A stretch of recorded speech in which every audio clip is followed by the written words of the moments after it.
por causa dos anjos. Mas quero que saibais que Cristo é a cabeça de todo varão, e o varão a cabeça da mulher, e Deus a cabeça de Cristo. Todo homem que ora ou profetiza, tendo a cabeça coberta, desonra a sua própria cabeça. Mas toda mulher que ora ou profetiza com a cabeça descoberta, desonra sua própria cabeça, porque é como se estivesse rapada. Portanto, se a mulher não se cobre com véu, tosquie-se também. Mas, se para a mulher é coisa indecente tosquiar-se ou rapar-se, que ponha o véu. O varão, pois, não deve cobrir a cabeça, porque é a imagem e glória de Deus. Mas a mulher é a glória do varão. Porque o varão não provém da mulher, mas a mulher do varão. Porque, também, o varão não foi criado por causa da mulher, mas a mulher por causa do varão. Portanto, a mulher deve ter sobre a cabeça sinal de poderio, por causa dos anjos. Todavia, nem o varão é sem a mulher, nem a mulher sem o varão, no Senhor. Porque, como a mulher provém do varão, assim também o varão provém da mulher, mas tudo vem de Deus. Julgai entre vós mesmos. É decente que a mulher ore a Deus descoberta? Ou não vos ensina a mesma natureza que é desonra para o varão ter cabelo crescido? Mas ter a mulher cabelo crescido lhe é honroso, porque o cabelo lhe foi dado em lugar de véu. Mas se alguém quiser ser contencioso, nós não temos tal costume, nem as igrejas de Deus. 1 Coríntios, capítulo 11, verso 3 a 16. Este trecho da palavra de Deus, que é de grande importância prática, é frequentemente mal compreendido. Se Deus fala de qualquer assunto, deve ser porque precisamos conhecê-lo. E havendo Deus falado, devemos estar prontos para considerar o que ele tem dito. Além do mais, deve ser admitido que Deus é capaz de fazer com que seja claro e simples o que ele quer dizer, a fim de não permanecer nenhuma dúvida. Se, porém, não entendemos, é bem provável que o problema seja conosco. Ou não temos lido cuidadosamente, ou estamos com alguma ideia pré-concebida, ou, o que é pior, não vemos porque somos obstinados e não queremos enxergar daquele modo. Uma questão de ordem. No versículo 3, o Espírito de Deus diz, por intermédio do apóstolo, que Cristo é a cabeça de todo varão, e o varão a cabeça da mulher, e Deus a cabeça de Cristo. É esta, portanto, a ordem de poderio estabelecida por Deus. Deus tem um lugar para cada um, homem ou mulher, e certamente não é doloroso permanecer neste lugar. O homem tem o seu lugar como representante de Deus na terra, a imagem e glória de Deus. Verso 7. A mulher também tem um lugar distinto. Não o lugar de proeminência, mas o lugar de sujeição em conformidade com a ordem estabelecida por Deus. Ela pode, no entanto, glorificar a Deus no lugar que lhe é próprio. O homem pode, e infelizmente ele o faz, falhar tristemente em ocupar o seu lugar, mas ainda assim é esse o seu lugar. Ele deveria procurar agir em seu lugar como estando diante de Deus, e ela deveria estar feliz por ocupar o seu próprio lugar. Cada um deveria julgar um privilégio ocupar o lugar designado por Deus. Deus estabeleceu uma certa ordem por toda a sua criação. Os homens e mulheres cristãos não devem negligenciar essa ordem, porém, deve lembrar-se de que são um espetáculo divinamente designado. Sim, um espetáculo para os próprios anjos. Verso 10.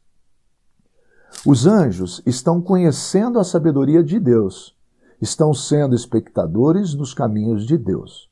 O fato de eles estarem observando os caminhos de Deus aqui é também mencionado em 1 Coríntios, capítulo 4, verso 9, e em Efésios, capítulo 3, verso 10. Instruções para o homem e para a mulher. Há, então, uma regra muito simples a seguir, a qual demonstrará o lugar que o homem possui. Ele não deve orar ou profetizar.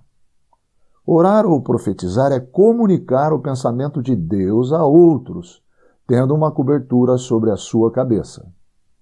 Ter sua cabeça coberta iria estragar a demonstração diante de outros, do lugar designado por Deus para o homem. Seria um sinal do homem estar abandonando o lugar de autoridade e resultaria na falta de uma cabeça visível.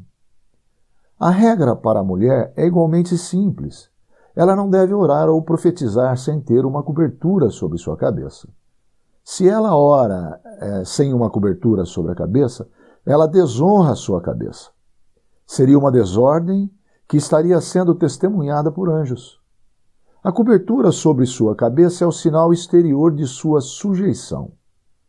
O profetizar, exercido por uma irmã, é, obviamente, restrito por outras passagens. Ela não deve fazê-lo na Assembleia, 1 Coríntios, capítulo 14, verso 34. Nem tampouco ela deve ensinar ou usurpar a autoridade sobre o homem, 1 Timóteo, capítulo 2, verso 12. O fato de esta simples ordem acerca de cobrir a cabeça ser geralmente menosprezada na cristandade não é desculpa para nenhuma mulher deixar de obedecê-la. Alguns colocam esta passagem de lado por atribuir a autoria, não é de Paulo, porém foi o Espírito de Deus, o divino autor, e Paulo apenas as escreveu. Ele disse acerca das coisas que escreveu que são mandamentos do Senhor, 1 Coríntios 14, 37. Se isso é verdade, então trata-se de algo muito sério resistir a esses mandamentos. Escute a linguagem forte que é usada. Portanto, se a mulher não se cobre com véu, tosqueie-se também. Mas se para a mulher é coisa indecente tosquear-se ou rapar-se, que ponha o véu. Verso 6. Qual é a mulher que gostaria de ter sua cabeça rapada? Ela seria publicamente envergonhada e teria que se esconder. Bem, se é assim, diz a palavra de Deus, que ela traga sobre sua cabeça uma cobertura quando estiver orando ou profetizando. Não se trata de uma questão de superioridade e inferioridade, mas de posição relativa na criação. Deus, na sua sabedoria, determinou um lugar para cada um conforme pareceu bem a ele. E bem-aventurados são aqueles que reconhecem tal e procuram, pela sabedoria e direção de sua palavra, se comportar como convém àquele lugar. Um exemplo dado pela própria natureza. O apóstolo, pelo Espírito, volta até a criação para declarar a ordem estabelecida de Deus desde o princípio. A ordem e o propósito da criação são colocados diante de nós como a base para a sujeição da mulher ao homem, versos 8 e 9. Então, nos versículos 14 e 15, ele chama a atenção para aquilo que aprendemos da observação da natureza. Isso demonstra como é apropriado que uma mulher tenha sua cabeça coberta quando ora.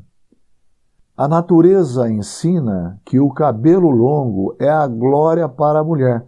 Quão triste é quando mulheres cristãs cortam seus cabelos à semelhança do mundo.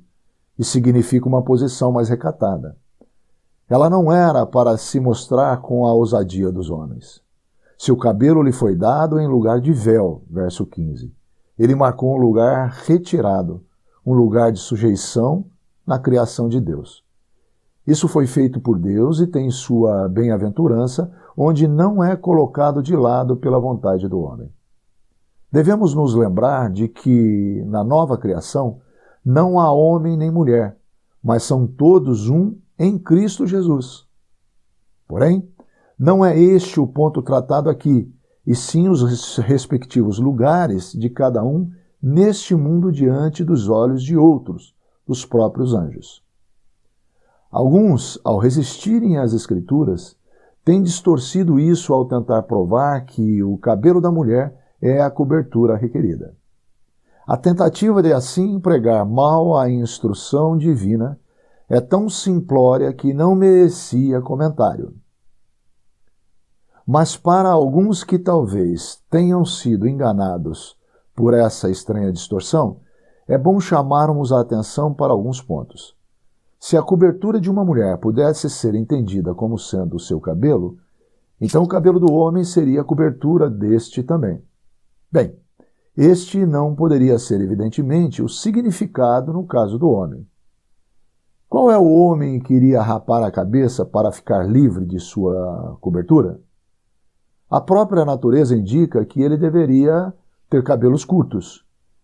E o homem que deve ter cabelos curtos não deve cobrir a cabeça quando fala a Deus ou quando fala por Deus. O varão, pois, não deve cobrir a cabeça, porque é a imagem e glória de Deus. Verso 7. Como poderia a expressão não deve cobrir? Significa que ele não deve deixar o cabelo crescer, como o de uma mulher quando estiver orando? Palavras deste versículo expressam ação ou ausência de ação no momento da oração. Trata-se de algo que ele não deve fazer quando estiver orando.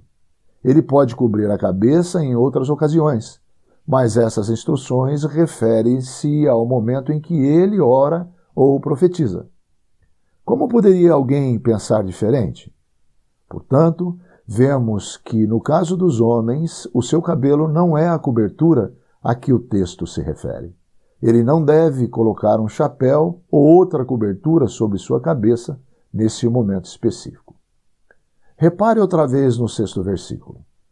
Fazer do cabelo da mulher a sua cobertura, ao invés de um véu, chapéu ou outro objeto, seria algo ridículo.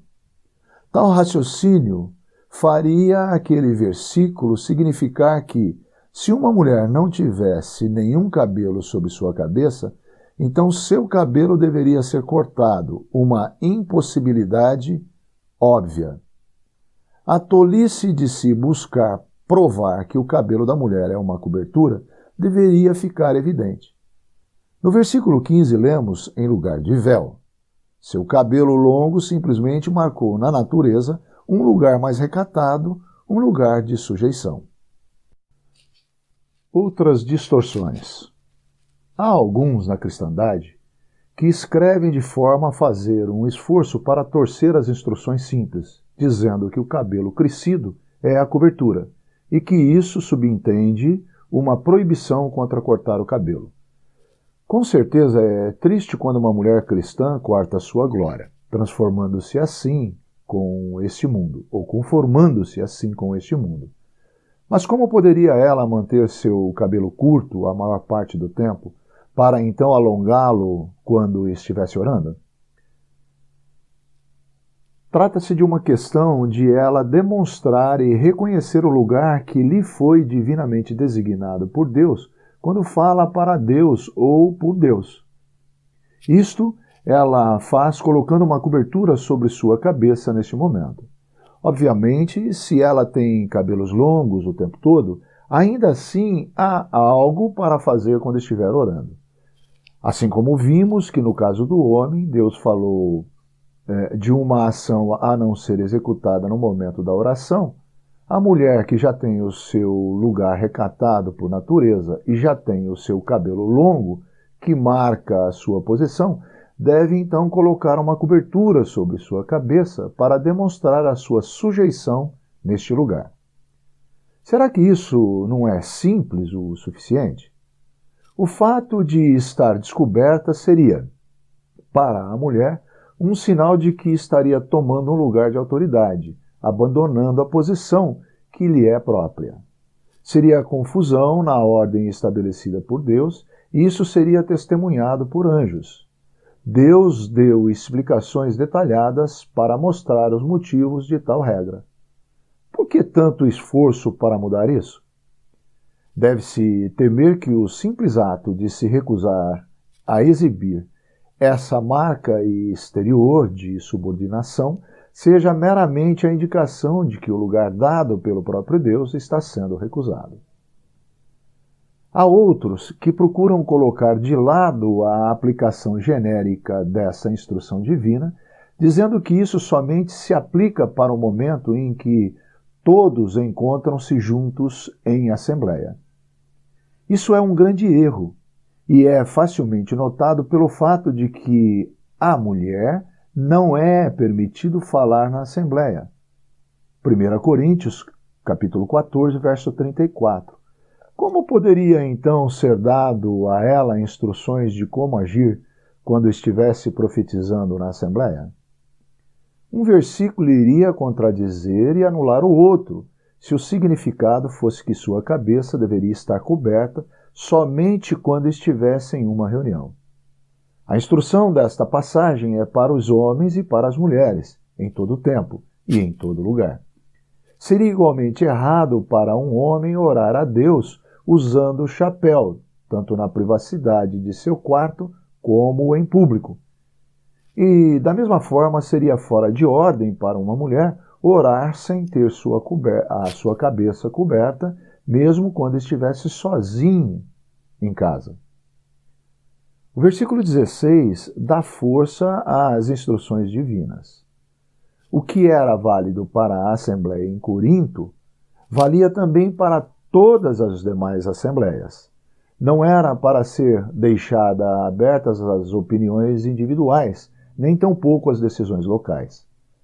E não havia espaço para ninguém contender, simplesmente não havia permissão para nenhum outro costume ou prática. O assunto estava encerrado e não aberto à discussão. Desde que Adão e Eva, no jardim do Éden, desejaram ser como Deus e caíram, a exaltação própria tem sido uma das piores ervas daninhas no coração humano. O primeiro casal não estava satisfeito com a parte que recebeu e, buscando exaltar-se a si mesmo, caiu em miséria e ruína. Bendito o contraste com o segundo homem, o Senhor vindo do céu. Ele humilhou-se a si mesmo até o mais profundo, e agora Deus o exaltou sobremaneira.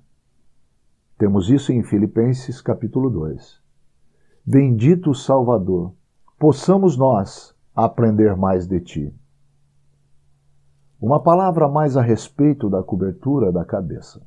Que o Senhor possa exercitar as mulheres cristãs a selecionarem objetos que sejam realmente uma cobertura, quando for este o propósito de usá-los. Quão necessário é que ponham-se diante do Senhor ao adquirirem uma cobertura que seja do agrado dele.